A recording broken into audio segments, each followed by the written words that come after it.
ஸ்ரீமதே ராமானுஜாய நமஹ. மலைநாட்டு திவ்ய தேசங்களின் வரிசையில் 7வது தலம் ஸ்ரீ நாவாய் முகுந்தன் திருக்கோயில் திருநாவாய்.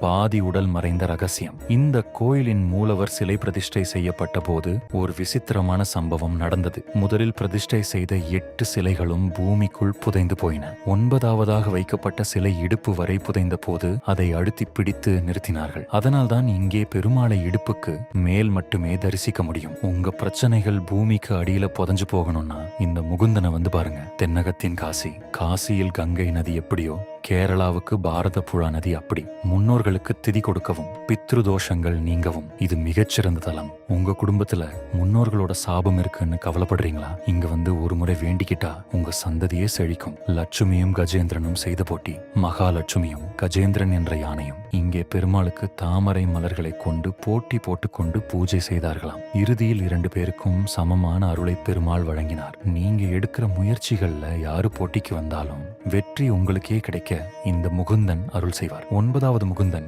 நவ முகுந்தா. 9 முனிவர்கள் இங்கே தவம் செய்து பெருமாளை பிரதிஷ்டை செய்ததால் இவருக்கு நவ முகுந்தன் என்று பெயர். நம்மாழ்வாரால் மங்களாசாசனம் செய்யப்பட்ட மிக தொன்மையான தலம் இது. தரிசனமே பாவத்தை போக்கும் ஒரு அபூர்வமான மலைநாட்டு மிராக்கில் இது. அடுத்த பகுதியில 48வது தலம் பத்தி பார்க்கலாம். அடியேந்தாசன் ரெங்கா ரவிச்சந்திரன். இது போன்ற ஆன்மீக பயணங்களுக்கு ரங்கா ஹாலிடேஸை தொடர்பு கொள்ளவும்.